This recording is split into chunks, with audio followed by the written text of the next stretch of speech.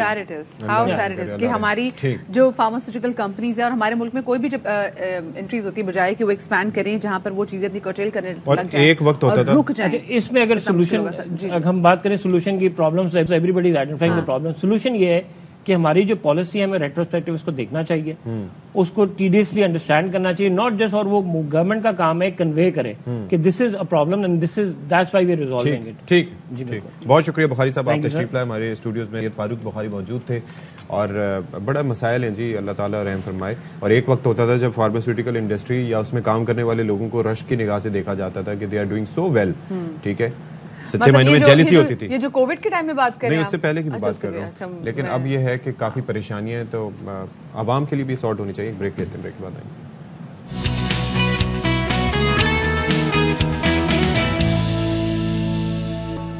جی جناب, تو welcome back after the break. ہم نے دیکھا ہے کہ کراچی میں کس طریقے سے اسٹریٹ کرائمز کی وارداتیں دن بدن بڑھتی چلی جا رہی ہیں. پچھلے دنوں PIB کالونی میں ایک نہایت افسوسناک واقعہ پیش آیا تھا جب 8 سال مدینے میں رہنے والا عدنان رہائشی پاکستان آیا ہوا تھا. وہ اپنے بچوں کے لیے گھر سے دودھ لینے کے لیے نکلا تھا. آس پاس جو ڈاکو وہاں پر موجود تھے انہوں نے وہاں پہ ڈکیتی کی واردات کی, اور اس کے بعد جب وہ وہاں سے لوٹ مار کر کے فرار ہونے لگے, لوگوں نے وہاں پر شور مچایا تو ڈاکوؤں نے جاتے ہوئے اوپن فائر کیا, اور اسی میں سے ایک گولی پاس کھڑے عدنان کو لگی جو کہ اس کا سینہ چیرتے ہوئے چلی گئی. ابھی تک اس کے گھر والے انصاف کے متلاشی ہیں. پولیس جو ہے وہ ٹال مٹول سے کام بھی لے رہی ہے, گھر والے دعائیاں دے رہے ہیں, لیکن ابھی تک انصاف نہیں ملا عدنان کی فیملی کو. بہت بڑا انصاف کہ 8 سال بعد پاکستان آیا. انصاف کی ڈیفینیشن اب دیکھیں, وہ بندہ چلا گیا. میں اس بات سے کہتا ہوں, اسی لیے کہتا ہوں کہ پریونٹیو میجرز لینے چاہیے. ٹھیک ہے, بعد میں آپ کسی کو لا کے ٹانگ بھی دیں گے, گھر والوں کی تسلی نہیں ہوگی, ایک تو بندہ نہیں ملے گا, اس کے موٹیو نہیں ملے گا. اب تو مسئلہ یہ ہے کہ پری میڈیٹیٹڈ نہیں ہے یہ ایسے ہی ہے کہ جس کی مرضی چلائی, گولی چلائی, ٹھک مار دیا بندے کو. ٹھیک ہے, اس کے اندر یہ ہے کہ آپ یہ سوچیں کہ وہ بندہ کتنی اذیت سے آپ یہ سوچتے ہیں کہ آپ کبھی گھر سے نکلیں اور اپنے گھر والوں کو گڈ بائی نہ کہہ سکیں, ان سے آخری دفعہ مل نہ سکیں, بچہ اپنے باپ کو گلے نہ لگا سکے. یہ ایک بڑا محرومی رہ جاتی ہے. اور اس طرح کے سے ان ظالموں کے ہتھے کوئی چڑھ جائے, جوان موت, اور ایک گولی پورے گھر کا نا ماحول مطلب کیا ہم آپ سے بات کریں کہ سوچے کہ ایک بندہ 8 سال بعد آیا ہو, پاکستان واپس آیا ہو, بہن بھائیوں سے ملنے کے لیے آیا ہو, وہاں پہ اکاؤنٹنٹ تھا, بچے کے سے دودھ لینے کے لیے جاتا ہے, اور کیا پتا وہ واپس ہی نہیں آئے گا, اور کبھی اس بچے کو بھی نہیں دیکھا گیا جس کے لیے وہ دودھ لینے کے لیے نکلا تھا. ہمارے پرائم رپورٹر نذیر شاہ اس وقت ہمارے ساتھ موجود ہے, ذرا ان سے اس حوالے سے مزید جان لیتے ہیں. نذیر, کچھ اس واقعے کے حوالے سے مزید بتائیے گا, اور اب تک پولیس نے کیا کچھ کیا ہے, کوئی گرفتاری عمل میں آئی ہے, کیونکہ گھر والے تو ابھی تک دہائیاں دے رہے ہیں کہ پولیس ٹال مٹول سے کام لے رہی ہے, کچھ بھی نہیں کیا ابھی تک پولیس نے. بالکل, دیکھیں پولیس اس پہ زبانی جمع خرچ سے کام لے رہی ہے. کراچی کا جو اسٹریٹ کرائم ہے آپ کو پتا ہے 80,000 سے تجاوز کر چکا ہے, اور شہریوں کی 52,000 سے زائد موٹر سائیکلیں چھینی جا چکی ہیں, اور اسی طرح ہزاروں کی تعداد سے ان کی قیمتی اشیاء چھینی جا چکی ہیں. سینچری کر چکے ہیں یہ جرائم پیشہ ہے ناصر اسٹریٹ کرمنل. جب آپ کا 3,000 کا موبائل ہو یا 30,000 والا, ان کے لیے اتنا آسان ہے اس کو چھینتے ہوئے کسی کی جان لینا جیسے آپ کسی دکان سے کوئی چیز خریدتے ہیں. تو یہ جو عدنان ہے یہ دودھ کی دکان پر کھڑا تھا, اپنے بچے کے لیے دودھ لینے کے لیے آیا تھا. اسی دوران اسی گلی کے اندر ایک اسٹریٹ کرائم کی واردات ہوئی تھی, اور جب ملزمان فرار ہونے لگے تو پیچھے سے لوگوں نے شور شرابہ کیا, تو ملزمان نے نکلنے کے لیے اندھا دھند گولیاں چلائی, جس میں سے ایک گولی اس کے سینے پر لگی اور آر پار ہو گئی. اور اس کے بارے میں یہی بتایا جا رہا ہے کہ یہ جو فیضان مدینہ ہے وہاں پر 8 سال سے یہ اکاؤنٹنٹ تھا. 4 سال کے بعد اس کی شادی ہوئی تھی. یہ ایک اس کا چھوٹا بچہ ہے جس کے لیے دودھ لینے کے لیے نکلا تھا. کل بھی ہماری پولیس سے بات ہوئی ہے تو مقدمہ تو درج کر لیا گیا ہے, لیکن آپ یہ دیکھیں کہ کراچی میں اس وقت 1000 سے اوپر جو اسٹریٹ کرائم کے دوران شہری جو ہے مزاحمت پر زخمی ہو چکے ہیں, اور 100 سے زائد جو ہے تقریباً جاباک ہو چکے ہیں. تو کوئی پوچھنے والا نہیں ہے. PIB کا یہ علاقہ ہے, اور PIB یہ تھانہ لگتا ہے, اور بہت گنجان آباد وہ علاقہ ہے. وہاں پر اس طرح آرام سے نکلنا کوئی اتنا آسان کام نہیں ہے. لیکن بات یہ کہ ختم ہو گیا ہے. پہلے تو آپ نذیر شاہ کوئی ایسی جگہ ہوتی تھی نا کہ جب سوچتے تھے کہ لوگ یہاں پر موجود ہیں تو شاید یہاں پر واردات نہ ہو. اب جو وارداتیں ہو رہی ہیں اس میں دیکھ رہا ہوں کہ ان کا ڈر اور خوف بالکل ختم ہو چکا ہے, قانون نافذ کرنے والے اداروں سے بھی اور اس کے ساتھ ساتھ جو لوگ کھڑے ہوتے ہیں ان سے بھی.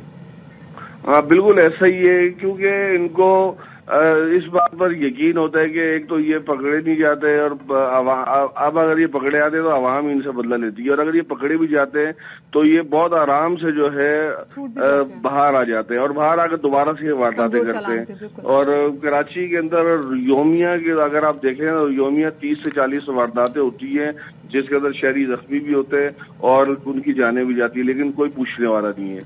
صحیح، ٹھیک ہے، بہت شکریہ جی. نذیر شاہ ہمارے نمائندے ہمارے ساتھ موجود تھے اور کراچی کے شہریوں کی بے بسی کے حوالے سے بتا رہے تھے کہ کراچی میں روز کی بنیاد پر تقریباً 30 سے 40 کے قریب وارداتیں ہوتی ہیں جو کہ رپورٹڈ وارداتیں ہوتی ہیں. شہری اس میں زخمی بھی ہوتے ہیں، جاں بحق بھی ہوتے ہیں، لیکن مسئلہ یہ ہے کہ جو چلا جاتا ہے اس کے گھر والے یہی کہتے ہیں کہ ہمیں انصاف دو، لیکن کیا ان کو انصاف ملتا ہے؟ یہ سی سی ٹی وی فوٹیج تو ہم آپ کے ساتھ بارہا شیئر کرتے ہیں، لیکن وہ ملزمان جو کہ ہمیں نظر آ جاتے ہیں کیا وہ پولیس کو نظر نہیں آتا؟ کیا اس بچے کو اس کا باپ مل جائے گا واپس؟ نہیں.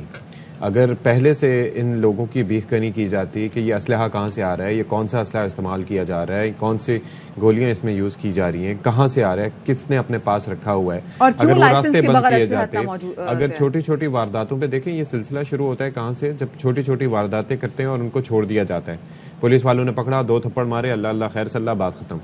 وہی اس کے بعد یہ لوگ جا کے ہارڈنڈ کرمنلز بنتے ہیں کیونکہ انہیں پتا ہے کہ دل گیٹ اوے ود دیٹ، اور پھر اس کے بعد نوبت یہاں تک پہنچتی ہے. تو ہمارے یہاں یہ مسئلہ یہ ہے کہ بعد میں لکیر کو پیٹا جاتا ہے، سانپ جب نکل جاتا ہے وہی کرتے ہیں. اب یہ جو بندہ اپنی زندگی کی بازی ہار گیا، آپ مجھے بتائیے کہ اس کے بعد کیا پرسان حال ہوگا اس کے گھر والوں. اور اللہ نہ کرے ایسے کوئی اور جوان جائے. ایک چھوٹی سی بریک کے بعد ملتے ہیں.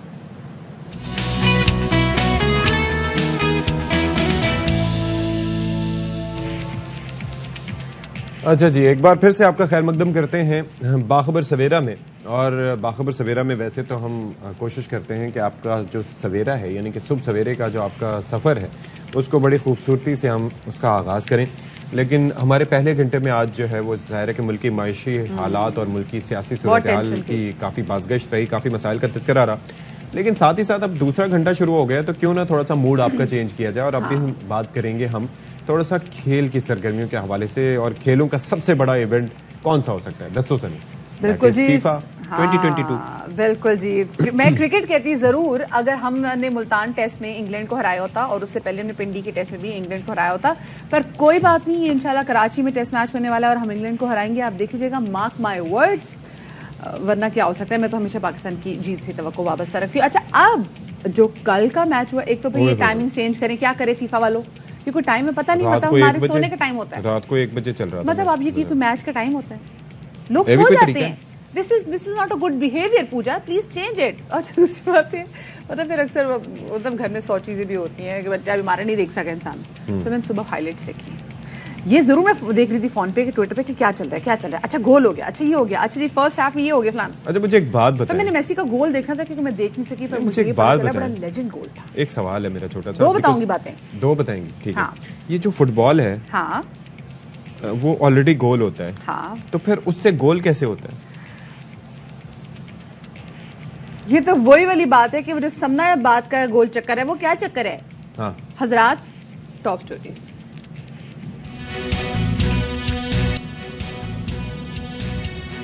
سندھ میں اندھیر نگری چوپٹ راج، کتابیں اسکولوں میں نایاب، کباڑ پر دستیاب. گھوٹکی میں سندھ ٹیکسٹ بک بورڈ کی 150 من کتابیں کباڑ میں فروخت، سندھ ہائی کورٹ کا نوٹس.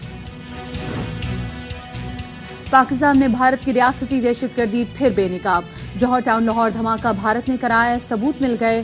وفاقی وزیر داخلہ رانا ثنا کہتے ہیں معاملہ اقوام متحدہ میں اٹھائیں گے. مکسڈ مارشل آرٹس میں پاکستان کا نام روشن کرنے والے نوجوان ہیں آج باخبر سویرا کے مہمان. عاطف نے قازقستان میں سجے ایونٹ میں سلور میڈل حاصل کیا.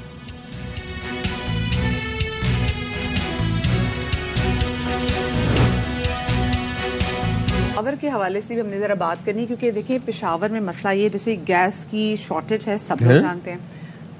اچھا یہ واقعی ہو رہا ہے؟ جی، گیس کی شارٹیج ہے، سب لوگ جانتے ہیں، لوگ بڑے بڑے سلنڈرز افورڈ نہیں کر سکتے. تو پشاور میں کیا ہو رہا ہے کہ انہوں نے کہا جی کہ ہم کیا کریں، کوئی جگاڑ نکالتے ہیں. انہوں نے نا چھوٹے چھوٹے پلاسٹک کی تھیلیوں کے اندر پھر ایک نوزل لگا کے اس پلاسٹک کی تھیلیوں میں بھر کے گیس لوگوں میں فروخت کر رہے ہیں. اگر یہ دکھا سکیں، اور لوگ خرید بھی رہے ہیں. یہ ابھی آپ ذرا اپنی اسکرین پہ دیکھیں، یہ چھوٹے چھوٹے گیس بامز ہیں، خدا نہ خاصا کوئی مسئلہ ہوا تو یہ جو دھماکہ یہ آپ دیکھیں کتنا غیر محفوظ طریقہ ہے یہ ہو رہا ہے.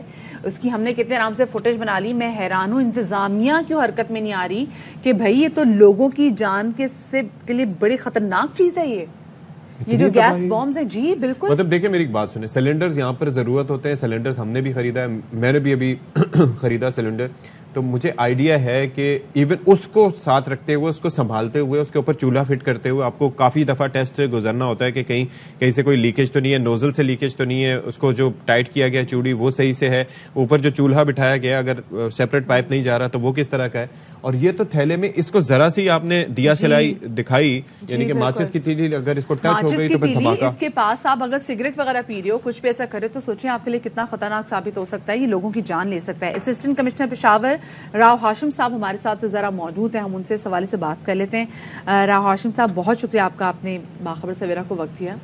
یہ جو چھوٹے چھوٹے گیس بامز ہیں یہ تو لوگ چلتے پھرتے فروخت کر رہے ہیں, اور ہم نے اس کی فوٹیج بھی بنا لی ہے, اور کتنی بڑی تعداد میں یہ پلاسٹک کی تھیلیاں موجود اور لوگ لے کے بھی جا رہے ہیں. آپ نے وہ بھی آئی ایم شیور دیکھ لیا ہوگا. سر یہ آپ لوگوں اس کی روک تھام کے لیے کچھ کر نہیں رہے, کیونکہ یہ تو انسانی جان کے لیے بہت بڑا خطرہ ہے. بک رہے ہیں. جی تھینک یو ویری مچ. اس میں جس طرح یہ ایشو ہائی لائٹ ہوئے اور ہمارے آفیسرز نے بھی دیکھا ہے, تو تمام آفیسرز ڈیلی کی بیس پہ اس میں پروونشل گورنمنٹ کی بھی کلیئر کٹ ڈائریکشنز ہیں, اور ڈپٹی کمشنر پشاور کی بھی اس میں ڈے ٹو ڈے ایکٹیویٹیز جو ہے وہ ہماری سپروائز کر رہے ہیں, اور تمام ہمارے فیلڈ آفیسرز کاگنیزنس لے رہے ہیں, کیونکہ یہ بہت ہی زیادہ ڈینجرس ہے. اور اس طرح جو سٹوریج ہے اس کی سیلنگ پہ, اس کی سٹوریج پہ, اس کی ڈسٹریبیوشن پہ یہ کمپلیٹ بین ہے. تو ہم نے قمردین چوک میں, ہم نے رنگ روڈ میں, حیات آباد میں, کارخانوں میں بھی, جہاں پہ بھی ہمیں انفارمیشن ملی ہے تو میں آپ کو بتاتا چلوں, ڈسٹرکٹ ایڈمنسٹریشن پشاور اوبلیویس بالکل بھی نہیں ہے. ہمارے ڈی سی صاحب نے اس میں روزانہ کی بنیاد پہ ہمارا ٹیلی جو چیک کرتے ہیں, اور ہم تمام آفیسرز کو کاگنیزنس لے رہے ہیں. اچھا راؤ صاحب, لیکن اگر ایسا ہوتا تو پھر ظاہر ہے کہ یہ چیزیں میڈیا پر رپورٹ نہ ہوتی نا, آپ کو پہلے سے علم ہوتا, آپ اس کی بیخبری کر چکے ہوتے, یا انتظامیہ, میں صرف آپ کو مورد الزام نہیں ٹھہرا رہا, لیکن ایک چیز میڈیا پر ہائی لائٹ ہوئی تو اس سے کہیں پہلے یہ مارکیٹوں میں بک رہی ہوگی, کسی نے نوٹس کیا ہوگا, اور اس کے بعد پھر بات یہاں تک پہنچی ہوگی. یہ تو دیکھیں, یہ تو they are just giving out the ideas. نہ صرف یہ کہ اس مقصد کے لیے یوز ہو سکتا ہے, this can be used in the act of terrorism اور اینی تھنگ, بیکاز یہ تو ایک مطلب آپ نے ذرا سا دکھائی, تیلی دکھائی, اور یہ تو دھماکہ ایک ایسا اسلحہ ہے جس کے لائسنس کی ضرورت ہی نہیں ہے. جی آپ بالکل ٹھیک کہہ رہے ہیں, لیکن اس میں بتاتا چلوں کہ it's been around 2 months I am posted in Peshawar, اور اس سے پہلے بھی کہ جو پولیتھین بیگ ہے نا, اسی سے اگر سٹارٹ کریں تو اسی کی مینوفیکچرنگ پہ, اس کی امپورٹ پہ, اس کی ڈسٹریبیوشن پہ, اس کی ریٹیل پہ is a complete ban. Around 5 lakh rupees جو ہے تب تک آپ اس پہ فائن کر سکتے ہیں, اور اگر آپ افینس ریپیٹ کرتے ہیں تو اس کے اندر امپریزنمنٹ بھی ہے. تو یہ چیزیں جو ہیں آپ نے بڑا اچھا کیا ہائی لائٹ کر کے, لیکن اس سے ہم بھی اوبلیویس نہیں تھے, اور اس طرح کی ایکٹیویٹیز چل رہی تھی اور آئسولیشن میں چل رہی تھی. لیکن اس کا فائدہ یہ ہوا ہے کہ ایک براڈ بیسڈ بہت ساری چیزیں ایسی ہو رہی ہوتی ہے, جب مہنگائی کے حوالے سے بات بھی ہوتی ہے تو تب بھی ہم دیکھ رہے ہیں کہ جی مارکیٹوں میں سبزی جس ریٹ پہ دستیاب ہے, مطلب جو لسٹ آویزا کی ہوتی ہے اس میں کچھ اور پرائس ہے, کسی اور پرائس پہ رہی تھی, تو ایسا لگ رہا تھا چیک اینڈ بیلنس نہیں ہے. یہاں پہ بھی ہمیں دیکھ کے ایسا لگ رہا ہے کیونکہ چیک اینڈ بیلنس ہے, کیونکہ جس طریقے سے دکاندار یہ بیچ رہے ہیں نا, ان کو تو لگ رہا ہے وہ آئنسٹائن بیٹھے ہوئے ہیں. جس طریقے سے ہم فوٹیج پہ بھی دکھا رہے ہیں کہ بڑے آرام سے وہ بنا رہے ہیں, ٹیپ لگا رہے ہیں, وہ تو چیزیں ہمارے آنکھوں کے سامنے ایجاد ہو رہی ہیں. ایسا لگ رہا ہے ان کو پتا بھی نہیں کہ یہ بین ہے. جی اس میں ضرور امپروومنٹ کے لیے تو اسپیس بالکل ہے, تو انشاءاللہ ہم اپنی ایکٹیویٹیز کو جو ہے ہم نے ٹریگر کیا ہے, اور زیادہ اس کو انہینس کریں گے. اس میں ہم نے اویئرنیس سیشن بھی کیا ہے, کل جو ہے ہماری اس میں واک بھی ہوئی ہے کہ جو اس طرح کے چیزوں میں ملوث ہیں ہم اویئرنیس بھی کریں, پریونٹیو کی طرف بھی. اسسٹنٹ کمشنر صاحب, یہ جو واکس ہوتی ہیں یہ ان طبقات کے لیے ہوتی ہیں کہ جو بہت زیادہ, جن کو آلریڈی ضرورت بھی نہیں ہوتی ٹو بی آنیسٹ یہ چیزیں سمجھانے کی, جتنے یہ مائنر, اگر یہ مائنر ایشو بھی ہے اور یہ بہت تباہ کن بھی ثابت ہو سکتا ہے. یعنی کہ آپ سوچئے کہ کل کلاں کو خدا نخواستہ یہ خبر آپ کے پاس آئی, یا ہم یہاں پر رپورٹ کر رہے ہوں کہ جی اس طرح تھیلی بم کا دھماکہ ہوا, یا اس طریقے سے گھر میں آگ جلاتے ہوئے یہ نقصان ہو گیا, اتنے لوگ خدا نخواستہ جھلس گئے, تو یہ آپ کے لیے بھی بڑا پریشان کن ثابت ہوگا. تو یہ واک سے تو یہ معاملات سارٹ نہیں ہوں گے, کیونکہ ان کو تو آپ گھر گھر جا کے بتائیں کہ بھائی یہ تو آپ اپنا گھرانے تباہ کر دیں گے. اور میرے خیال میں تو یہ عوام میں ویسے بھی اویئرنیس ہونی چاہیے, یہاں پر تو بلکہ ڈنڈا اٹھانے کی ضرورت ہے سر. جی آپ کی بالکل ٹھیک بات ہے. Walk is not the only mayor. اس میں بالکل اسٹک اینڈ کیرٹ اپروچ ہے. اس میں اسٹک اینڈ کیرٹ اپروچ اس طرح ہے کہ جو ہم کاگنیزنس لے رہے ہیں اس میں 5 لاکھ تک فائن اور امپریزنمنٹ ہے وچ ایکسٹینڈز ٹل 1 month. تو یہ بالکل آپ جس طرح ڈنڈا اٹھانے کی بات کر رہے ہیں تو اس کو میں کہوں گا کہ اسٹک اینڈ کیرٹ اپروچ سے ڈسٹرکٹ ایڈمنسٹریشن جو ہے پوری جب سے یہ ایشو ہائی لائٹ ہوا ہے تو اس میں ہم کاگنیزنس لے رہے ہیں اور اس میں سٹرن ایکشن جو ہے وہ اسٹرکٹ میجرز بھی لیے جا رہے ہیں. کتنے ایسی دکانوں کو آپ نے سیل کیا ہے یا بند کیا ہے یا کاروبار روکا ہے یا کتنے کارخانے ایسے بند کیے ہیں جہاں پر ایسے تھیلے بن رہے تھے جو گیس کی سٹوریج میں کام آ سکتے ہیں؟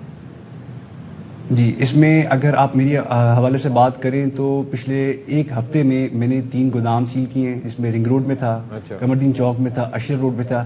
لیکن صرف میرے تک محدود ایکٹیویٹی نہیں ہے. میں نے آپ کو جس طرح بتایا کہ ڈپٹی کمشنر پشاور اس پہ جو ہے ہم روزانہ کی ایکٹیویٹیز لے رہے ہیں اور روزانہ کی جو ہے وہ سپروائز کر رہے ہیں ساری پرفارمنسز. ہمارے صرف سٹی کے اندر 7 اوور آل پشاور میں وہاں چلے جاتے ہیں. لیکن جو یہ چھوٹی چھوٹی گلی محلوں میں یہ دکانیں ہیں جو کہ بڑی آسانی سے یہ گیس بامز جہاں پر وہاں پر جانا زیادہ ضروری ہے کیونکہ دیکھیں ابھی آپ نے بولا کہ واکس آرگنائز کیے تو واکس بیسکلی ان چھوٹی چھوٹی بازاروں میں ہونی چاہیے تاکہ لوگوں کو پتہ چل سکے کہ بھائی یہ چیز نہیں کرنی. وہ چیز ہو رہی ہے, لوگوں کو پتہ بھی نہیں کہ بین ہے. اور یہ تو خدا نہ خاصا جیسے ہم پہلے بھی بات کر رہے تھے, کوئی آس پاس ماچس ہوگی, کوئی سگریٹ بھی پی رہا ہوگا, ایکسپلوڈ کر گیا, سر بڑی جانیں جا سکتی ہیں. جی بالکل آپ اس میں ٹھیک کہہ رہے ہیں لیکن اس میں ڈفرینٹ میجرز لیے جا رہے ہیں اور اس میں ہم نے جو ہے سول سوسائٹی کو اس لیے انگیج کیا جس طرح آپ کہہ رہے ہیں جہاں تک ریچ نہیں ہے یا ریچ آسان نہیں ہوتی, ایکسیس نہیں ہے, گلیاں ہیں چھوٹی یا اس طرح کے ایریاز ہیں جہاں پہ اس طرح آپ کی موبلٹی نہیں ہوتی. تو اس واک کا مقصد صرف یہ تھا کہ آپ تمام اسٹیک ہولڈرز کو انگیج کر سکیں اور میسیج آپ پہ ایٹ لیسٹ چلا جائے. باقی جو ہم کاگنیزنس لے رہے ہیں اور جو سٹرن ایکشن ہے وہ اپنی جگہ بالکل جاری و ساری ہے. ٹھیک ہے, بہت شکریہ. راؤ ہاشم ہمارے ساتھ موجود تھے, اسسٹنٹ کمشنر پشاور. اور معاملہ یہ ہے, یہ بڑا مطلب ایک کے بعد ایک مصیبت کہ تھیلوں میں گیس بھر کے بیچی جائے, مطلب یہ کیسے مینج ہوگا؟ اور اللہ کرے کہ کوئی ایسا حادثہ. آپ کو یاد ہوگا جب ہمارا شو باخبر سویرا بھی شروع ہوا تھا تو میں بھی ڈے 1 سے بات کرتی تھی یہ جو پلاسٹک کی تھیلی ہے نا یہ ہمارے سسٹم میں رہ جائیں گی ہزار سال, ہم ہمارا کھپ جائیں گے, پتہ نہیں کیا ہوگا. جو پانی کی بوتلیں ہوتی ہیں کچھ بھی کتنا ہم نے اس پہ بات کرتے تھے, سب کہتے تھے پاگل ہوئے پاگل ہوئے پاگل ہوئے. ان پہ بین لگا, کچھ بھی نہیں ہوا. ہم نے دیکھا کراچی میں بھی, مطلب سندھ میں بھی, پورے ملک میں بین لگا, اسلام آباد میں بین لگا, لاہور میں ابھی بھی آپ کو پلاسٹک کی تھیلیاں اویلیبل ہوتی ہیں. وہ بات علیحدہ ہے, ہم اس کی بات نہیں کر رہے. لیکن یہ جو پلاسٹک کی تھیلیوں میں نا گیس بھر کے لوگوں کو دی جا رہی ہے نا, یہ بہت ہی خطرناک چیز ہے. یہ جو لوگ ہمیں پشاور کے دیکھتے ہیں, خدا کے لیے ایسا مت کریں. ہم دیکھ رہے ہیں خواتین بھی آ کے یہاں سے گیس لے کے جا رہی ہیں, مت کیجیے. خدا نہ خاصا چھوٹا کوئی ایکسپلوژن آپ کے گھر میں ہو جائے, بچے ہوں, کس طریقے سے آپ لوگ مینج کریں گے؟ تو یہ مت کیجیے, اپنی زندگیوں کس کو رسک میں مت ڈالیں, بہت بڑا خطرہ ہے. کیونکہ راؤ ہاشم صاحب سے تو بات کر کے ہم نے دیکھ لیا, کیونکہ ابھی تک کوئی ایسا مجھے لگ نہیں رہا کہ ایک ہفتے کے اندر کوئی بڑا زبردست کریک ڈاؤن کیا جائے گا. بٹ یقین مانیں یہ آپ کے لیے بہتر نہیں ہے. جو لوگ بیچ رہے ہیں شاید ان کو بھی معلوم نہیں ہے کہ آپ لوگ کیا تباہ کن چیزیں, آپ بامز بیچ رہے ہیں. مت کیجیے, یہ لوگوں کی جانوں کے لیے بہت بڑا خطرہ ہے. پتہ نہیں کیسے سمجھا سکیں گے, مجھے لگتا ہے ورڈز ہی نہیں ہمارے پاس. اللہ رحم کرے. اچھا جی, سندھ کی بات کر لیتے ہیں, تھوڑا سا تعلیمی نظام کی بات کر لیتے ہیں جہاں پہ صورتحال نہایت خراب ہے. ایک جانب تو ہم درسگاہوں کی بات کرتے ہیں جو کھنڈرات کا منظر پیش کر رہی ہیں, یعنی کہ ایک جانب ہم بات کرتے ہیں فوکس نہ ہونے کی, ایک جانب ہم بات کرتے ہیں گوسٹ اسکولز کی, یعنی کہ جو صرف پیپرز پر ایگزسٹ کرتے ہیں. ایک جانب ہم ان ٹیچرز کی بات کرتے ہیں کہ جو گھر بیٹھے کلرکوں کی ملی بھگت سے اب تنخواہیں وصول کر رہے ہیں, اور آدھا نظرانہ کلرک کے پاس جاتا ہے, آدھا ٹیچر کے پاس جاتا ہے, اور ٹیچر اسکول نہیں جاتا, گھر بیٹھے کوئی اور کام کرتا ہے یا پیسے کماتا ہے. ٹھیک ہے, اور پھر یہ ہے کہ ایک اور داستان جو سامنے آ گئی ہے کہ سندھ ٹیکسٹ بک بورڈ کی 150 من کتابیں کباڑ میں فروخت ہونے کا انکشاف ہوا ہے. اب آپ سوچئے 150 من, یعنی کہ 40 کلو کا 1 من ہوتا ہے, 40 اور 150 من, یہ تو ڈو دا کیلکولیشن, تو آپ کو اندازہ ہوگا کہ یہ کتنا. یہاں سے آپ دیکھ لیں کہ ایک بچے کی کتاب جو اسکول بیگ وہ اٹھاتا ہوگا کتنا ہوگا, 4-5 kg کا چلے بیگ ہوگا, 6 kg کا بیگ ہوگا, تو اس میں کتنی کتابیں اس کو آتی ہیں. ناؤ ڈو دا میتھس کہ یہ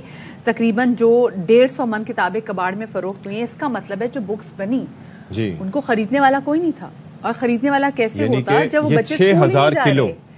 اور لیکن اب دیکھیں شو کیا جا رہا ہے کہ کتنے بچے اسکول میں جا رہے ہیں, کتنی کتابیں بنائی جا رہی ہیں, اور تمام تر صورتحال ہمارے سامنے کیا ہے. تو یہ کتنا بڑا غبن ہے. اچھا, اس حوالے سے سندھ ہائی کورٹ کے جسٹس صلاح الدین پنور نے بھی ایکشن لیا ہے, پون نے ایکشن لیا. انہوں نے کہا ہے کہ جی چیئرمین اینٹی کرپشن کو تحقیقات کو حکم دے دیا کہ ایماندار افسران پر مشتمل کمیٹی بنائی جائے. ان کو بھی کہنا پڑ گیا کہ بھائی مدیہ ویسے ایک آپ سے افسران سوال جو یہ کچھ ہے کریں. جی بتائیں. کہ ایک کتاب جو ہوتی ہے نارملی اس کا وزن ½ kg ہوتا ہوگا, ہاف کے جی کر لیں, ہاں. یہ 6000 کلو بنتا ہے. جی. یعنی کہ یہ جو 150 من تھا ملٹیپلائڈ ود 40 تو یہ 6000 کلو یہ بنتا ہے. اور یہ سمجھیں کہ 12000 لگ بھگ, کچھ کم بھی ہوتی ہیں, یہ کم از کم 12000 کتابیں ہیں جن کے ساتھ یہ حشر کیا گیا جو سندھ ٹیکسٹ بک بورڈ کی. تو یہ اخلاقیات کی کتاب اگر پڑھ لیتے تو گرے پڑے ہیں ہی, تو آج یہ اتنا بے شرمی کا مظاہرہ نہ کیا جاتا.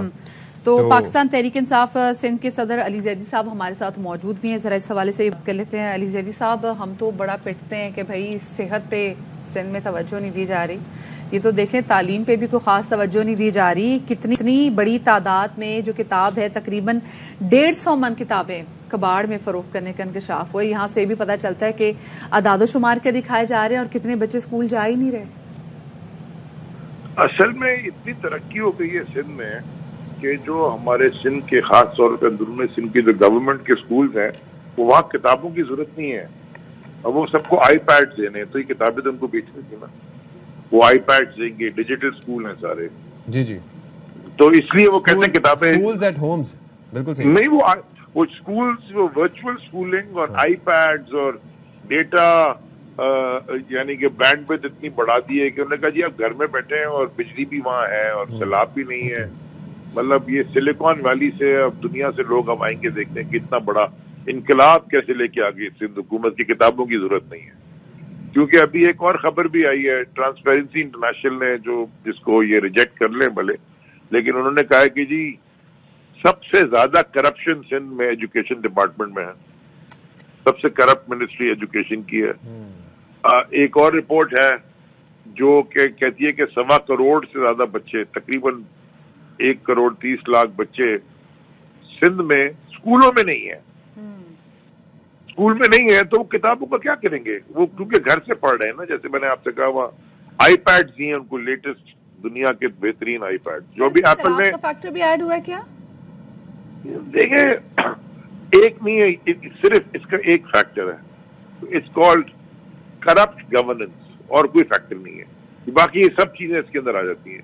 اگر جو مثال دی جاتی ہے نا یہ لیک آف فنڈز کی یا لیک آف ریسورسز کی, نائجیریا جو دنیا کا دوسرا یا تیسرا تیل پروڈیوس کرنے والا ملک ہے, وہ کیوں کنگال بیٹھا ہوا ہے؟ اس لیے کہ وہاں کرپشن رہی. وہاں پہ ایک کرپٹ رولنگ ایلیٹ نے قبضہ کیا, وہاں جسٹس سسٹم کو تباہ کیا. وہ آرام سے جا کے انہوں نے دبا کے مال بنایا, لندن امریکہ میں گھر بنائے. ایگزیکٹ سیم سینیریو پاکستان کا ہے. اور صرف یہاں پہ ہمارے پاس کچھ اچھے لوگ ہیں اور جو کہ یہ کھڑے ہوتے ہیں, وہاں کھڑے ہونے والے کم تھے, تو وہاں پہ یہ گیم ہو گیا. اس قوم کی تباہی ہوئی ہے. آپ کو صرف اسی میں ایڈ کر دوں کہ یہ پورا ایک سسٹم جو ہمارا کرپٹ سسٹم ہے. آپ دیکھیں کل ہماری نیب نے ایک خط لکھا ہے کہ جی وہ جو اسلام آباد ہائی کورٹ سے مریم نواز کو ریلیف ملی تھی اس کے خلاف وہ سپریم کورٹ میں اپیل دائر نہیں کریں گے ہیمن فیلڈ اپارٹمنٹ میں. اب مجھے بتائیں, آپ دونوں سے میرا سوال ہے کہ کیا یہ ملک صرف یہ اشرف ایلیٹ, رولنگ ایلیٹ یا اشرفیہ جو ہے ان کے لیے بنا تھا؟ سر یہاں تو رونا یہی ہے کہ یہاں پہ امیر کے لیے قانون اور ہے, غریب کے لیے قانون اور ہے. امیر کسی بھی جماعت سے ہو سر, کوئی بھی مبرہ نہیں اس سے. لیکن سر مجھے بتائیں, یہ تو ایک خاص مقصد کے تحت ہوتا ہے جب آپ چاہتے ہیں کہ شعور جو ہے اور تعلیم سے آپ کی آنے والی نسلیں صرف اس صورت میں محروم رہیں جب آپ ان پہ رول کرنا چاہتے ہوں. آپ نہیں چاہتے کہ آپ نے بچوں کو شعور دے, کیونکہ آپ کو پتا ہے کہ جب آپ اس کو شعور دیں گے, آپ اس کو تعلیم دیں گے, وہ آپ سے سوال کرے گا. سر یہ تو اتنی بڑی ہمارے سامنے ایک ایسی کہانی آ گئی کہ جس میں ہم دیکھ رہے ہیں کہ تواتر سے کوشش کی جا رہی ہے کہ بچے تعلیم سے محروم رہیں. بٹ دس از ناٹ, یہ پہلی دفعہ نہیں ہے نا, یہ تو کانسٹنٹ آ رہی ہے. ان کی اوتاقیں بنی ہوئی ہیں, گدے گھوڑے جانور باندھے ہوئے اسکولوں میں. الیکشن سے پہلے یہ میں آپ کو بتا رہا ہوں بیسڈ آن فیکٹ, بیکاز میں نے اندرون سندھ سے الیکشن لڑا بھی اور دیکھا بھی. الیکشن سے پہلے یہ جتنی اوتاقیں ہیں نا, یہ سب ان میں چونا لگتا ہے, اور یہ کیونکہ ان کے گاؤں ہوتے ہیں, یہ ساری کی ساری بن جاتی ہیں پولنگ اسٹیشن. اور وہاں کچھ جاتا بھی نہیں ہے اور ووٹ دیر دیے جاتے ہیں اپنے. اچھا زہری صاحب کیونکہ وقت مختصر ہے مجھے بتائیں کیونکہ قومی اسمبلی میں تو آپ ہیں نہیں لیکن سندھ اسمبلی میں کیا اس حوالے سے آپ کچھ آپ کی پارٹی کچھ کرے گی اس حوالے سے؟ جی بالکل ہم نے سوال اس کے اوپر اٹھایا, ہم اس کے اوپر ریزولوشن بھی موو کریں گے لیکن فائدہ کوئی نہیں ہے نا. ہم اپنا یہ ضرور آن ریکارڈ فائل کا پیٹ بھرنے کے لیے ضرور کریں. بہت شکریہ آپ کا علی زیدی صاحب ہمارے ساتھ موجود. لیے چلتے ہیں اسلام آباد جہاں پر وزیر خزانہ اسحاق ڈار تقریب سے خطاب کر رہے ہیں. Which the country was having debt servicing of 1750 billion. Now you're talking of about 4,500 billion. Now what is this? This is all mismanagement. So I think debt is a very important. I agree. But having said that, let's look from a different angle. The law in this country was obviously self-introduced. The debt responsibility and fiscal responsibility debt limitation act. I triggered it. I brought Tariq Hassan from World Bank. They normally do not allow to go to your own country. President Wolf Hassan asked me that if you need any human resource, we understand you overworked. So I said, give this man to us. We started that. This good thing. We imposed ourselves, 60%. The law was rolled out obviously after the coup. But you see, then we campaign worldwide that we are debt trap. Can somebody tell me what is the US debt to GDP? 110%. UK after post-COVID, 101%. Japan 257. I never see any politician or any media house talking there that we are a debt trap country. Is this the difference is that they can print dollars, they can print sterling, and they can print yen, and they can't, and we can't, and the rupee is not the global. See, let's please, for heaven's sake, the politics must be detached from this economy. I don't know. I'm being sometimes emotional, but I feel hurt. The country which was going to be part of G20 in few years' time, there should have been collective effort to reduce the timeline, and it would have been possible with the speed the country was moving on. But somehow, we are there. It's never too late. I think you campaign with your media partners and colleagues. Please force us that you go on that path, have chart of the economy, and move the country back to where it was 2017. Right. I think this is very important. وفاقی وزیر خزانہ اسحاق ڈار کا اسلام آباد میں ایک تقریب سے خطاب جاری. ایک چھوٹی سی بریک کے بعد ملتے ہیں.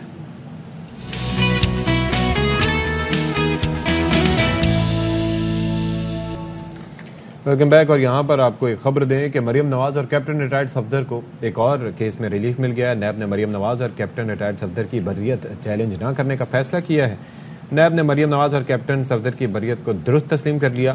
ڈی جی نیب راولپنڈی فرمان اللہ نے بریت کے خلاف اپیلیں نہ کرنے کی منظوری دے دی ہے. تو یہ جناب نیب کی جانب سے ایک فیصلہ کیا گیا ہے کہ ایک اور کیس میں ان کو ریلیف دیا جائے گا, اور وہ ریلیف اس صورت میں دیا جائے گا کہ جب انہیں بریت ملی تھی, یعنی کہ انہیں اس سے کیس سے رہا کیا گیا تھا, اس کو اب انہوں نے چیلنج نہ کرنے کا فیصلہ کیا, اور ایسا فیصلہ کیا گیا ہے ڈی جی نیب راولپنڈی کی جانب سے. ہمارے نمائندے شاہ خالد اس وقت ہمارے ساتھ موجود ہیں. شاہ خالد, مزید کیا تفصیلات ہیں اس حوالے سے؟ دیکھیں, ایون فیلڈ ریفرنس میں نیب نے مریم نواز اور کیپٹن صفدر کی بریت چیلنج نہ کرنے کا فیصلہ جو ہے یہ کر لیا ہے, جبکہ مریم نواز اور کیپٹن صفدر کی بریت حتمی فیصلہ جو ہے یہ قرار دیا گیا ہے, جبکہ نیب نے مریم نواز اور کیپٹن صفدر کی بریت کو درست تسلیم کر لیا ہے. نیب راولپنڈی نے مریم نواز اور کیپٹن صفدر کی بریت کے خلاف اپیلیں نہ کرنے کا تحریری آرڈر جو ہے یہ جاری کر دیا ہے. ڈی جی نیب راولپنڈی فرمان اللہ نے مریم نواز اور کیپٹن صفدر کی بریت کے خلاف اپیلیں نہ کرنے کی منظوری جو ہے وہ دے دی ہے, جبکہ اس سے پہلے اسلام آباد ہائی کورٹ نے مریم نواز اور کیپٹن صفدر کو بری قرار دیا تھا. احتساب عدالت نے مریم نواز کو سزا سنائی تھی جس کے خلاف انہوں نے ہائی کورٹ سے رجوع کر رکھا تھا, اور ہائی کورٹ نے ان کو بری کر دیا تھا. اور اب نیب نے بھی یہ کہا ہے کہ مریم نواز اور کیپٹن صفدر کی بریت کو ہم چیلنج نہیں کریں گے. بریک لیتے ہیں, بریک کے بعد آئیں گے.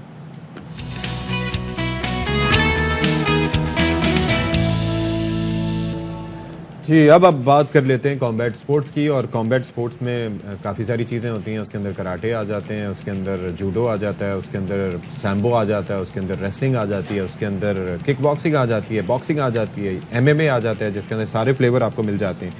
تو ہم ایک پاکستانی فائٹر کی بات کر لیتے ہیں جس نے پاکستان کا نام روشن کیا ہے. نام ہے ان کا محمد عاطف, اور قزاقستان میں سجے مکس مارشل آرٹس کے میلے میں انہوں نے سلور میڈل حاصل کیا. اچھا, یہ جو ایونٹ ہوا نا, اس میں 40 ممالک سے جو فائٹرز تھے انہوں نے شرکت کی, جن میں سے پاکستان کا دوسرا نمبر رہا. آف کورس سلور میڈل ملا تو دوسرا نمبر پہ رہا, اور فائنل میں محمد عاطف کا جو ٹاکرا وہ میزبان قازقستان کے کھلاڑی سے ہوا تھا, جس میں انہوں نے خوب داؤ پیچ لگائے, پنچز بھی مارے, لیکن قسمت نے ان کا ساتھ نہیں دیا, اور عاطف جو ہے وہ چیمپئن تو نہیں بن سکے, لیکن دوسری پوزیشن ضرور حاصل کرنے میں ہار کے کامیاب ہو گئے.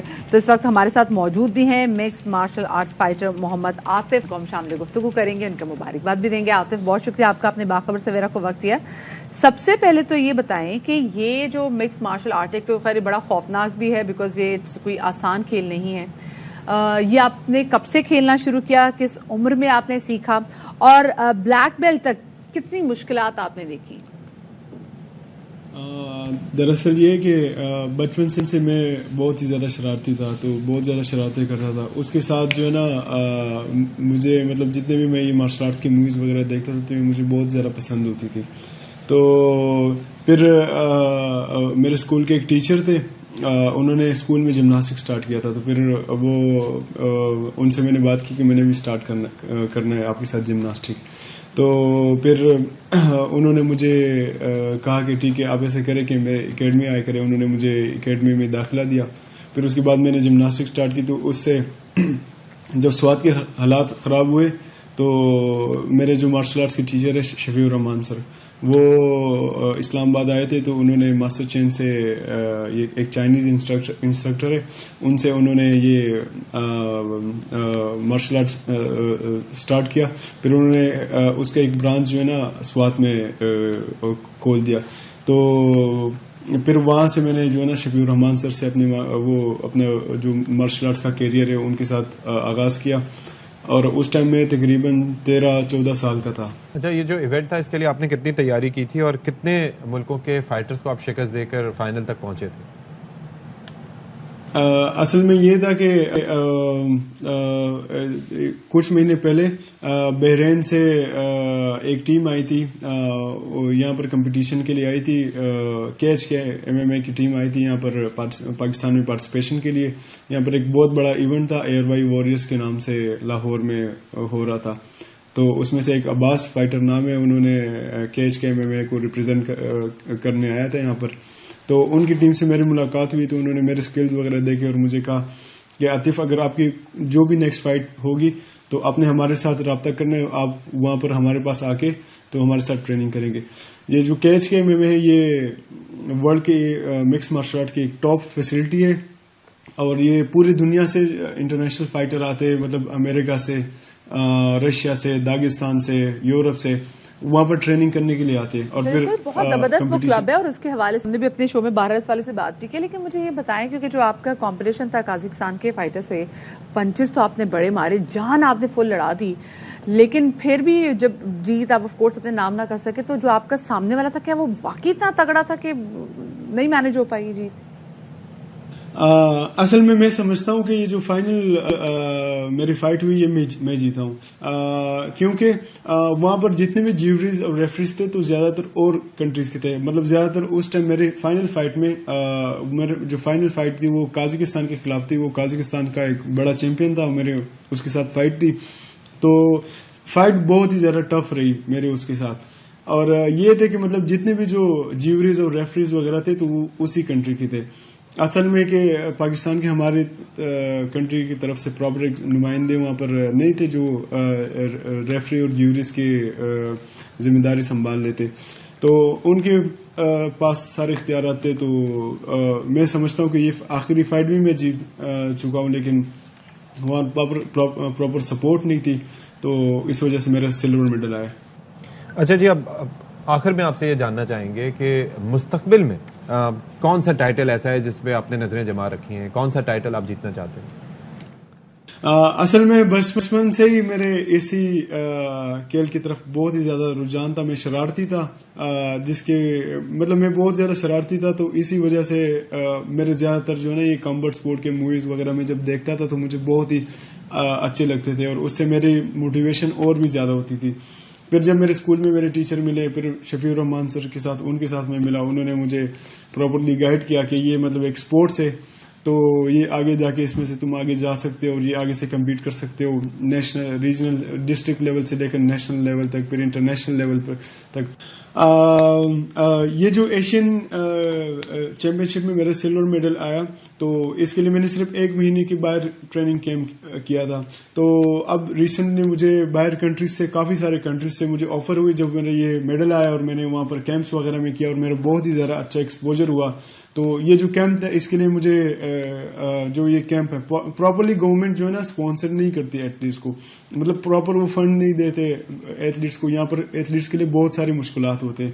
تو اس کے لیے جو میں نے کیمپ کیا تھا, اس کے لیے میرے جو کیمپ تھا اس کے لیے 2 کمپنیز نے مجھے اسپانسر کیا تھا. ایک گرین ہل ہے جو کہ یہ اکوپمنٹ, فائٹنگ اکوپمنٹس بناتی ہے, اور اس کے ساتھ ساتھ یہ ویئرنگ شرٹس وغیرہ, اور ایک تھا اوسٹرس کمپنی ہے. ان 2 کمپنی نے مجھے میرے کیمپ کے لیے اسپانسر کیا تھا.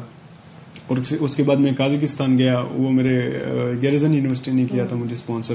تو گورنمنٹ کی طرف سے کوئی بھی اسپانسر نہیں تھا, اسپانسرشپ نہیں تھی. لیکن میری خواہش ہے کہ میں اچھے سے اچھا کیمپ لوں اور پاکستان کا نام پوری دنیا میں روشن کروں, پاکستان کے لیے گولڈ میڈل جیتوں, پاکستان کا نام پوری دنیا میں روشن کروں.